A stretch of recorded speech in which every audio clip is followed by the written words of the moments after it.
we will see. All right, good evening, everybody. Welcome. It is December 8th, 2020. And we are in the middle of holiday season, so I asked those of you to please use the chat to continue these calls if you want them the rest of this holiday month.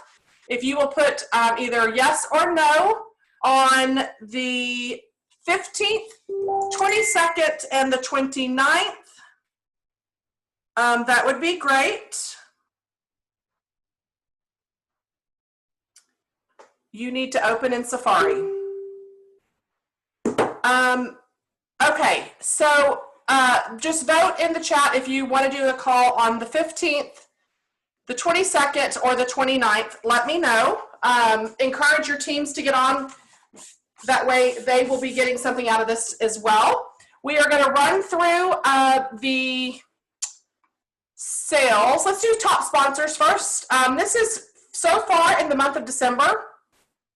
The following people have already sponsored a new team member: Madison Humphrey, Meredith Richardson, Jessica Ortiz, Wendy Madsen, Shannon Headley, Crystal Newsom, Aaron Smith, Cheyenne Sexton, Holly Armstrong, Krista Cabral, and Julie Eddy. So congratulations to all of you. That way, let me close this out because it's just going to keep on dinging. Okay. Congratulations to all of you that have already sponsored this month. And let me try to send, is anybody else y'all know having trouble getting on? I need the link. How do you, participants, I'm not sure. Oh, invite, copy link. Okay, we have a few people that are trying to get on. Sorry, so I am trying to do this at the same time. Okay. Heather, I got it. Oh, okay, perfect. All right, thank you, honey. Thank you. Yeah, you're welcome. Okay, so top PRV so far for the week in the month in December. In 10th place, we have Autumn Garner, Tony O'Steven in 9th, 8th place, Alyssa Hancock, Meredith Richardson in 8th. Wait, did I say 8th? 8th. Whoop, go back. Oh gosh, I just clicked the wrong thing, you guys. Sorry. PRV, let's go back. Sorry, now I have to sort the columns. Okay, now it's not working. I swear I need a new computer. It's so slow. Something's dragging. Okay, 10th, 9th, 8th, 7th is Meredith Richardson. 6th, Ashley Seitz. Ashley Goebel is in 5th. Amanda Thome, 4th. Heather Gorsuch, 3rd. Sarah Caceres, 2nd. Crystal Newsom leading the way in PRV so far in this month. So congratulations to all of you.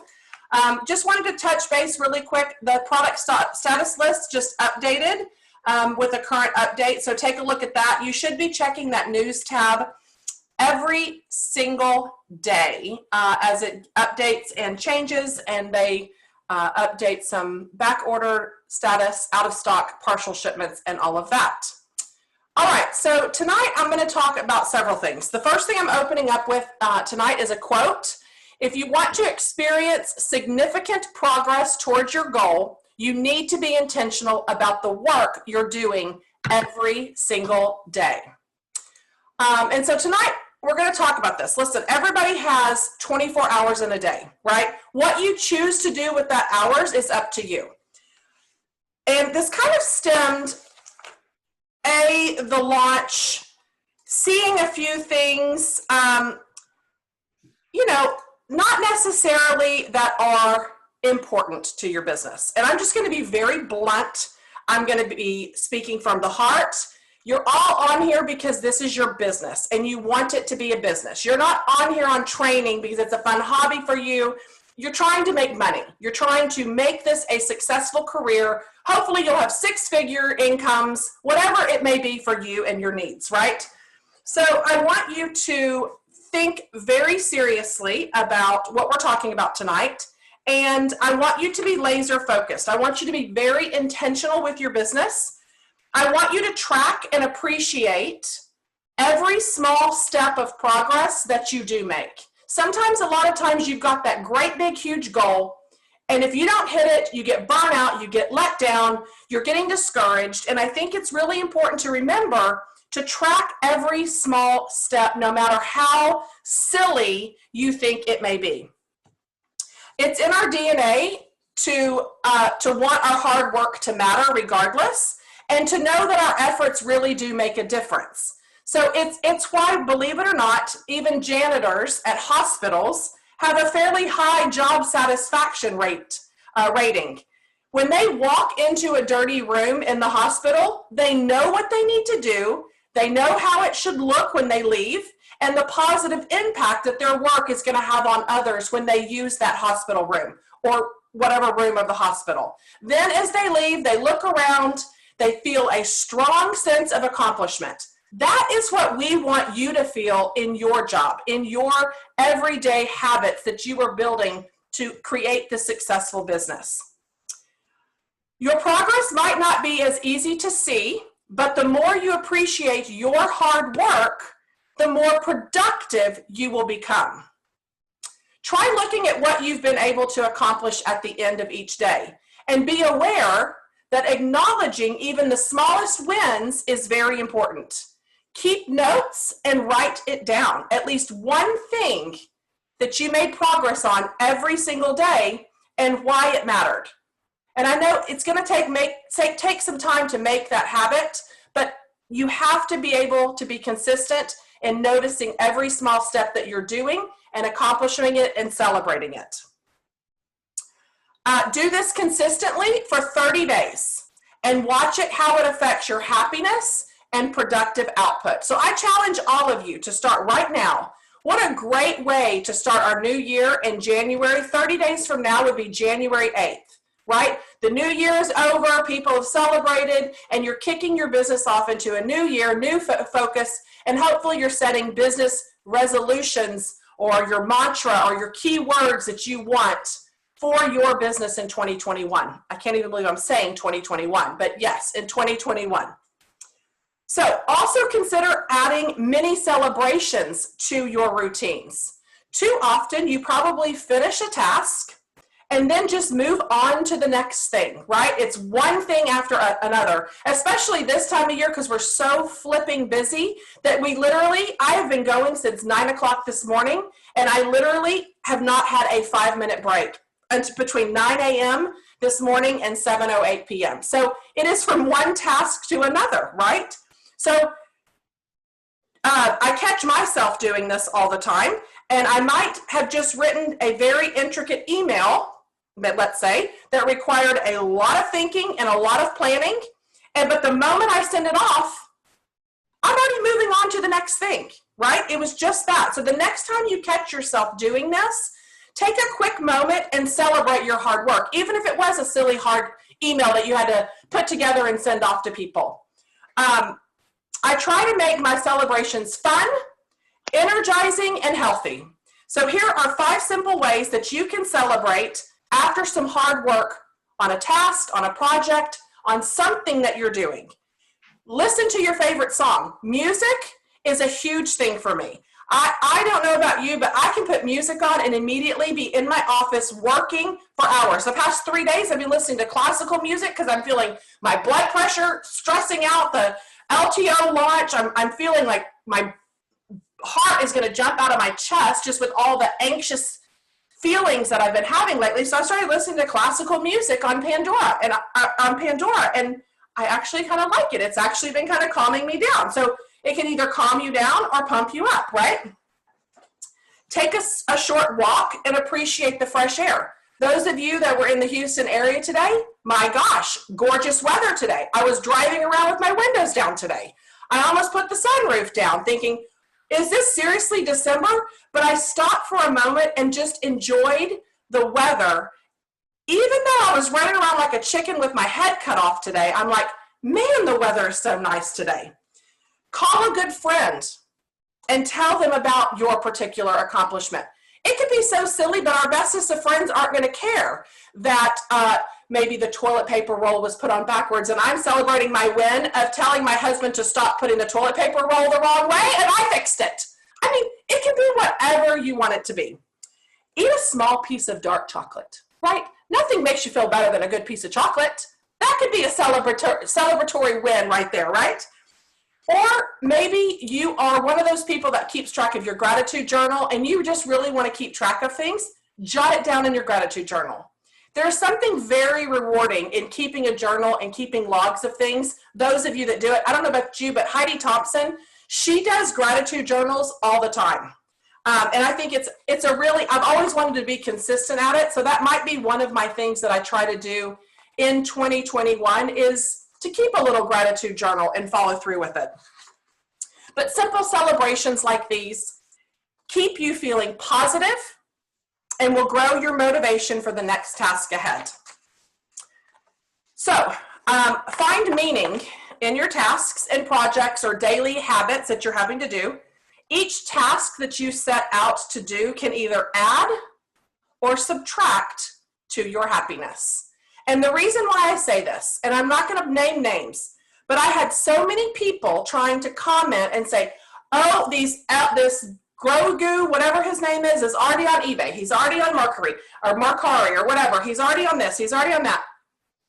Why are you spending time even looking for that? You just wasted 30 minutes while I just got $600 in sales in that same time. You see my point?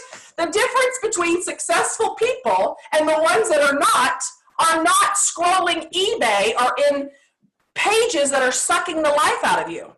24 hours in a day, if you have an hour to work on your business, 10 minutes to work on your business, you got to make it count. It has to be income producing activities, period, right? Sponsoring first, then host, then sell, in that order. So it can be something that helps you build a better business, or it could be something that annoys you. Each task has a purpose, even the smallest ones. If you feel like they really don't have a purpose that's meaningful to you, it's time to find a way to stop doing it or get someone else to do it for you. This is the prime example of LTOs. If you don't like promoting them, you can move on, sweetie, and shut my door. If you don't like doing LTOs because they stress you out and you're worried about getting them or you're afraid to let your customers down, guess what? Let your customers do it. You don't have to be the one to go fight that battle and have that disappointment if it personally is affecting you. Let your customer go to your PWS and do it. People don't have a shopper go to Amazon for them and try to get the latest Black Friday deal because Amazon is bogged down. It's a website. So keep that in mind. The intention of your business is to provide great customer service. It doesn't mean that you have to be someone's beck and call to provide every single thing for them, okay? Guide them, set expectations, but don't overpromise and underdeliver, right? That is what you do not want to do. Okay, not all tasks were created equal. So look for ways that your tasks and projects or goals or tasks in your business are helping you accomplish your bigger goals. If you are asked to stuff thousands of bags with marketing letters, let's say, or flyers, like I've been asked to do that before, helping a friend, then understand the why behind it. Why are you choosing to accept this task, right? It could be as simple as your friend asks you to do it, and or your boss, and you want to keep earning a paycheck, or to feed your family, or it could be something more subjective like you're doing it because you hope, believe, or know that it will make future customers happy, or you're helping a friend, whatever it may be. When you can visualize the reaction that your hard work will have on others, it's easier to stay motivated. So remember that. Everything that you're doing, whether you're putting a little freebie in a bag or you're packaging up 6-pack of bars and going that extra mile to tying a ribbon around it or writing a handwritten thank you note, that is when you need to visualize your hard work and the reaction that you're getting, that you're having on others, right? That you're making them feel really special. Bottom line is, By finding meaning in your tasks, you'll do a better job and usually enjoy each task a lot more. Become resourceful. Use your workstation, the training center. Become better and do better. It's that simple. Everyone has the same resources. Not everybody has the same daily hustle and daily grind. That is bottom line why people are succeeding and people are failing. Everybody has the same opportunity, okay? Become better and do better. So on top, making people feel good, seek out ways to deliver a smile. Connection is a very big part of why we do what we do. If you work hard on something and you get a smile for doing so, that is visual proof that your hard work matters. So the next time you have low energy while working on a task, see if you can try switching to a task that will help deliver a smile to a colleague or a friend or a customer or even a stranger. You'll get a natural boost and that next task will be easier to tackle. It's also important for you to leverage your motivating triggers. Everyone has motivating triggers that can help them when they need to take their energy up a notch. One of my triggers, again, is music. I told you a while ago. It helps me either get in the zone and stay focused so I can get a large chunk of work actually done. So music, it may not be your motivating trigger, but you have to figure out what works for you. You can really try something really simple to take a couple of deep breaths before you start a task to center your focus before you dive into the work. It can help you make better or wiser choices. The best part is if you keep doing this, it becomes a habit. What habits do you already have in your business? Are there some that you want to change, break, recreate, new ones? I heard this quote. It says, when you learn a new way to think, you can master a new way to be. I love that. I think it's such a great way because a bracing dose of self-awareness could be the trick when it comes to creating a new way to think and master a new way to be. It all is hand in hand. Okay. Okay, I was talking about getting in the zone. Yes, yes, yes. Scheduling recharge breaks. This is very important. I know for me, I get in here and sometimes I don't take any breaks, and it's very important that you do break that up. You don't have an endless supply of energy. Think of yourself as a battery that needs to be recharged throughout the day. Most people hit their peak energy output about 2 hours after they wake up, and it lasts about 3 hours. Then their energy plummets, especially after lunch. You've likely suffered through an afternoon slump more times than you can count. This is when most people go for a caffeine or a sugar boost, which is not healthy. So what's a good alternative? Schedule short recharge breaks to help keep a more consistent energy level, and will also help you avoid unhealthy snacking. Try scheduling your breaks when you know the energy slumps usually hit. You might schedule a walk or a healthy fruit snack and take the time to breathe and regroup for 10 minutes before you go back into work and try to regroup that task. Ask for the help the minute you need it. This is very important. If you are a type A personality, this especially pertains to you. You may be good at a lot of things, but you cannot do it all of the time.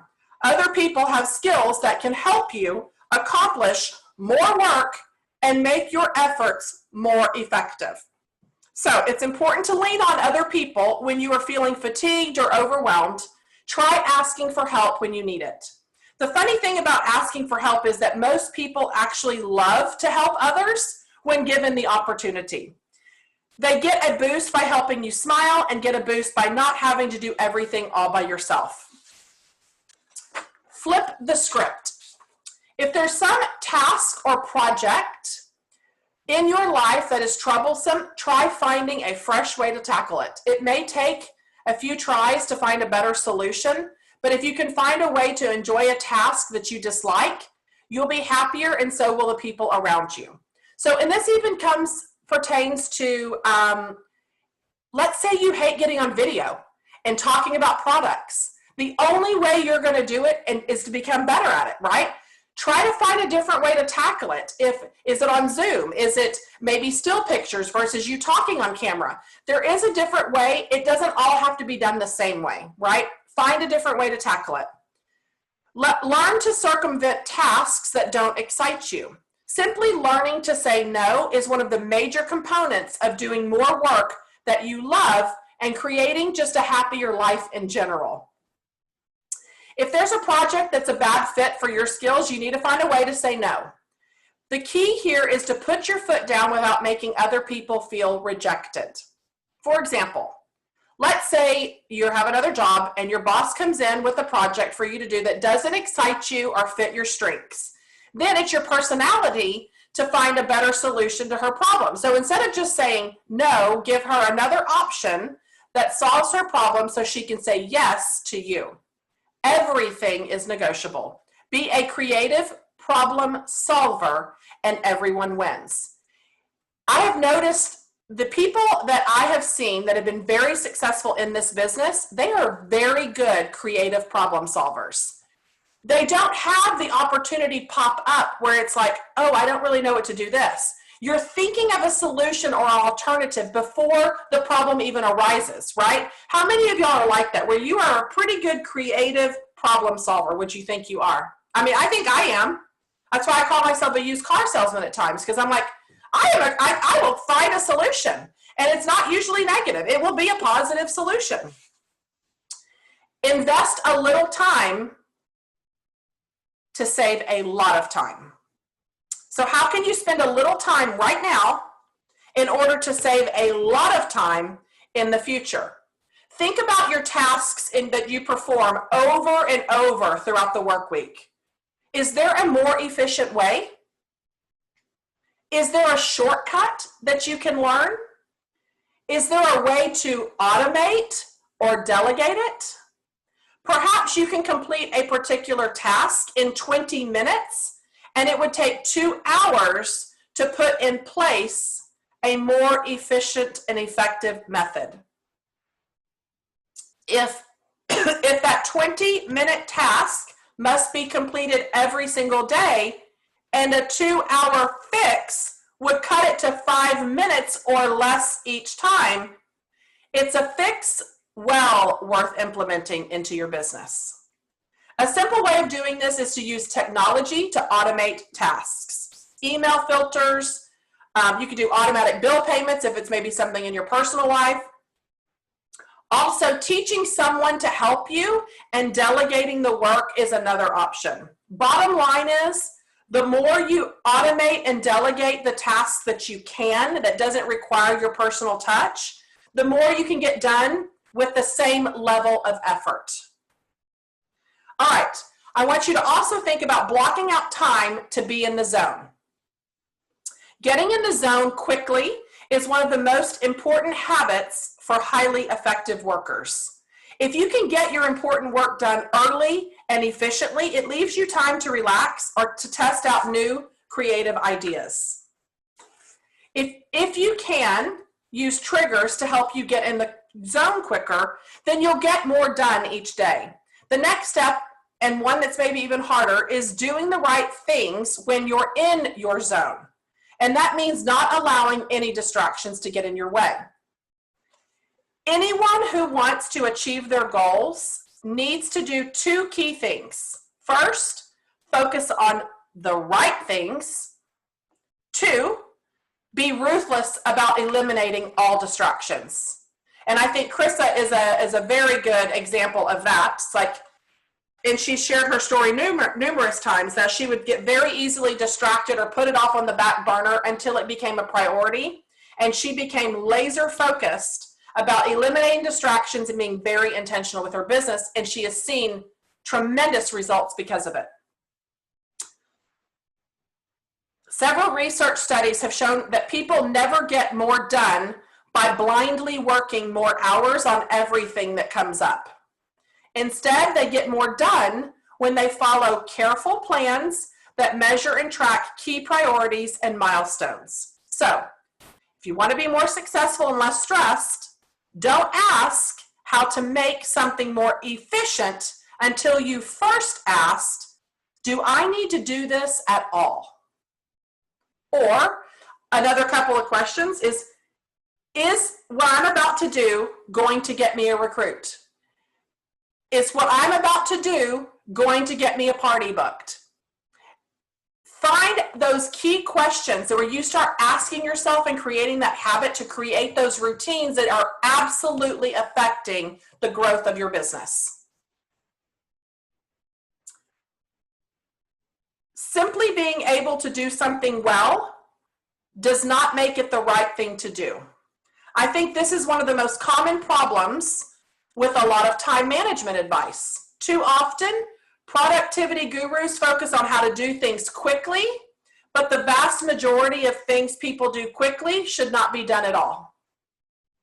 So once you know where you're actually working on the right things, eliminating all distractions for a set time while you work is one of the most effective ways to get things done. So lock your door, put a sign up, turn off your phone, close your email application, disconnect your internet or whatever it may be.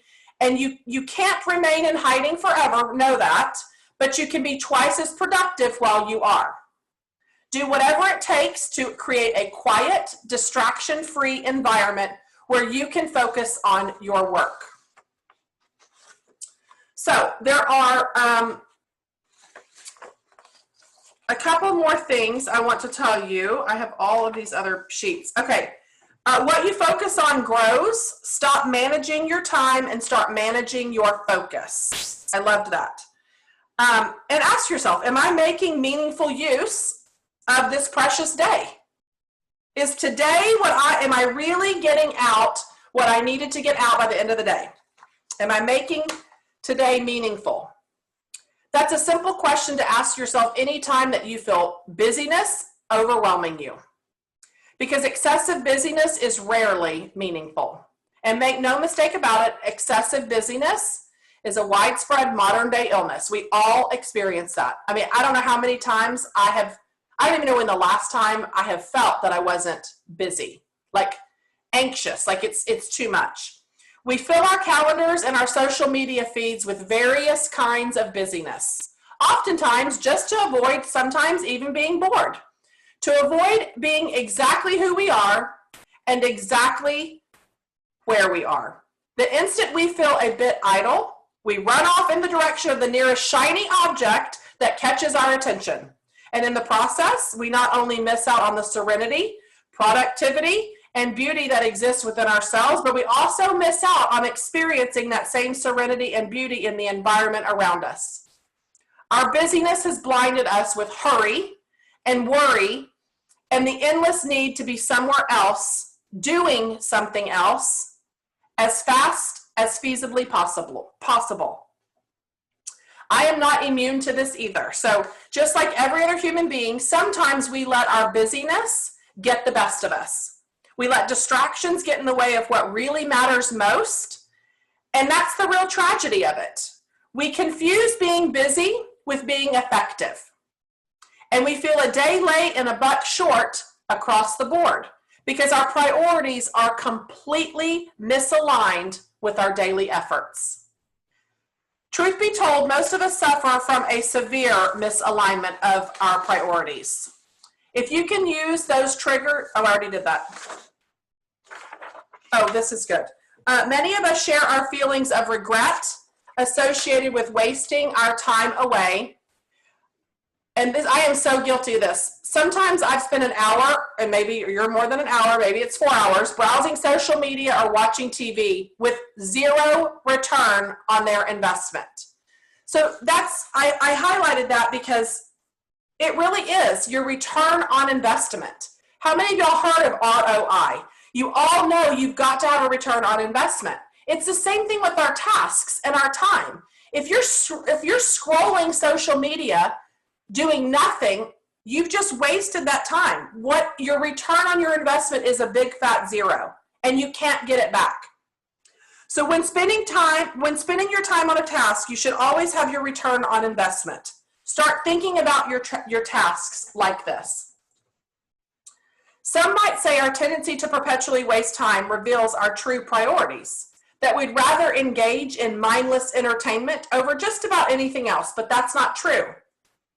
What's really happening in error is our decision-making process. Our modern busy lives tend to be routines of constant distraction. We think about the past and the future far more than the present. We think about other people's social lives instead of our own. We are physically in one place and mentally in another. Without conscious presence, we mindlessly occupy the present moment with low-value activities that lack meaning and joy. And so we all need to remember the solution to our time wasting tendencies is a long-term practice. We need to raise our awareness of how we presently manage and waste, because I guarantee you a lot of people are doing a lot of wasting as well, our time. And that's exactly, I'm going to give you 7 mantras of that these are designed to do. They will compel you to steal back your time and keep you from those time-wasting tendencies that you've grown accustomed to over the years, because I think a lot of us really do that. So anytime you catch yourself wasting time for the sake of wasting it, remember, here's the first one. Number 1, the quality of your life in the long run directly depends upon how you set and respect your priorities today. Number 2, at times you have to say no to the good things to be able to say yes to important things. You can't do it all. Be mindful and choose wisely. Number 3, I don't have time is really just another, perhaps politer or perhaps naive way of saying it is not that important to me. Number 4, don't waste your time and energy fighting against where you are. Invest time and energy into getting to where you want to go.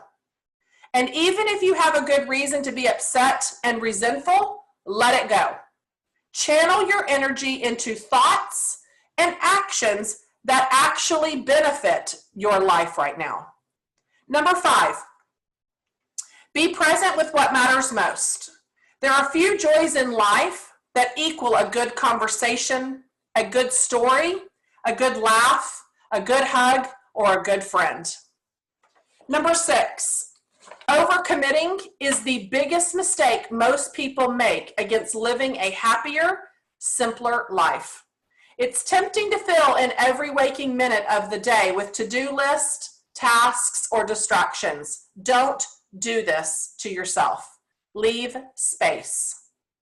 And the last mantra, you should sit quietly for 15 minutes today to gather your thoughts and review your priorities, unless you're too busy, in which case you should sit for an hour then.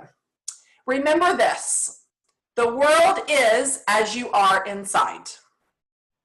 So in our closing thoughts, please don't try to work on any of these ideas we talked about all at once. Check in with your gut.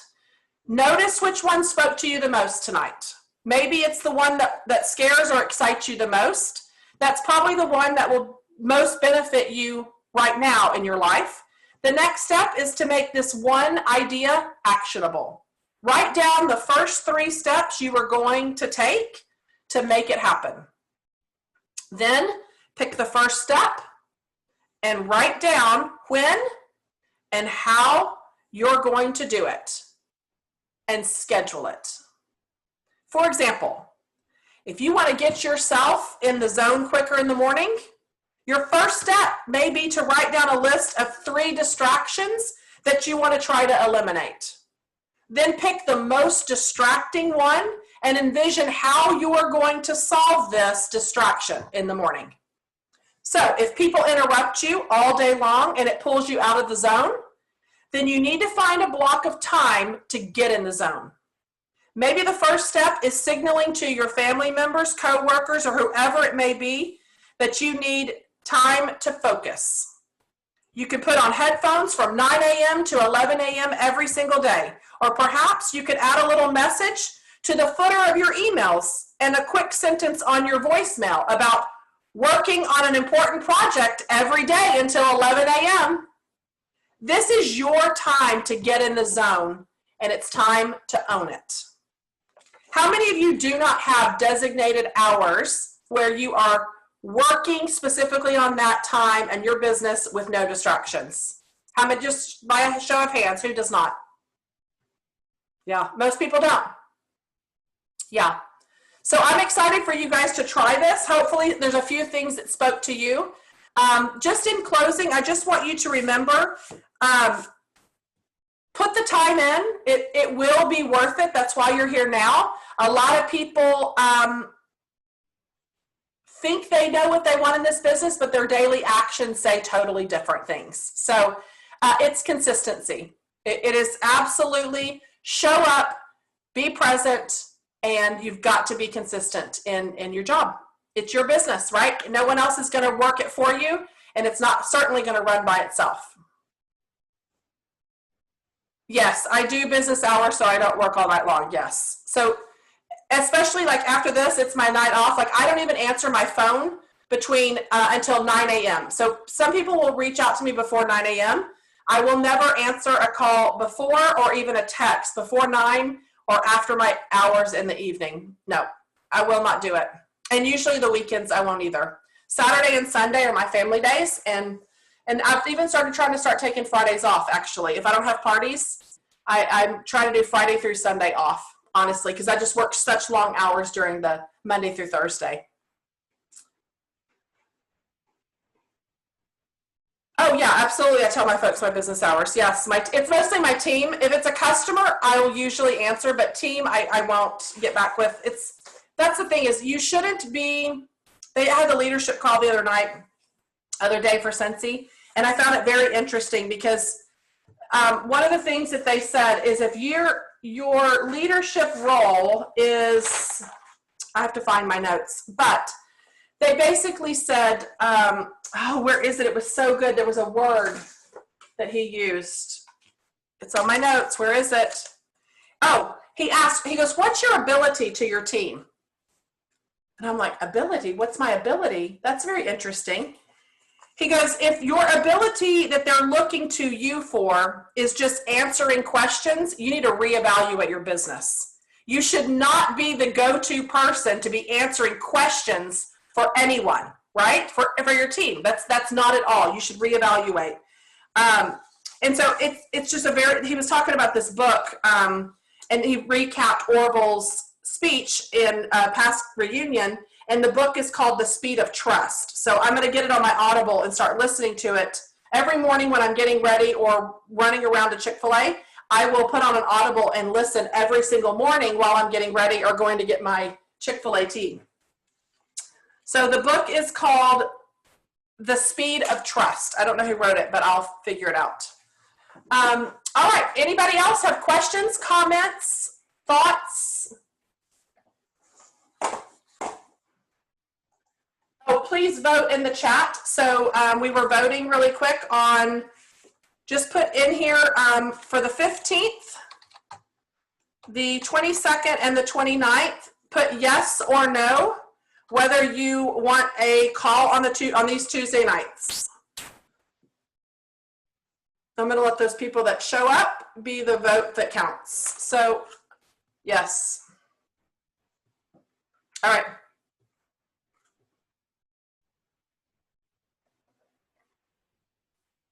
Okay. Perfect. Any of them. Okay. And then, perfect. Okay, good. My challenge to all of you is get one team member on this call with you next week. And you're going to do that by having a conversation with them. So here's the deal. It's very much like a professor. If you get nothing out of these, then by all means don't show up. However, people don't know what they don't know. I would highly recommend, if any of you have ever been to college and the professor does class and you miss a class, you don't call the professor and say, oh, I missed Tuesday and Friday's lesson. Can you just recap each of those talks for me, about 2 hours a piece, to get me caught up because I missed it? So here's the deal. Tuesdays and Thursdays, we show up here for you. We are reliable. We show up to hopefully help and guide you, the leadership that we have, and the directors that choose to be on here and participate. We are here for you, right? So we want you to show up, but we also want your teams to benefit from this as well. And Thursday night is Thursday night shift every Thursday. It'll be this Thursday, but I don't know what the following week's because of holiday. You have 7 superstar directors that get on and share different thoughts, processes, ideas with you. Those are 2 opportunities every single week that you can learn something from or get your team members on, where you don't have to reinvent the wheel, right? People are out there to teach your teams and motivate and inspire. You're not going to motivate and inspire or connect with everyone on your team. What keeps people engaged in this business is letting them find somebody that does motivate and inspire and connect to them. So if you're not filling that cup for somebody on your team, you better connect them with somebody that does. Because as long as they're connected, getting inspiration and motivated, they're going to be working their business. It's that simple. So I hope you guys have a great night, and we will continue the call next week. I will show up. If you have any topics, shoot me a message that you want us to cover, because at the same time, a lot of us leaders feel like we are just spinning our wheels, giving you the same info over and over and over and over. So if you have any ideas, shoot me a private message. I'd love to hear some of your thoughts. Maybe you have something you'd like to share with the group as well. Y'all have a great night. Thanks for getting on, and we will chat with y'all soon. Bye, everybody.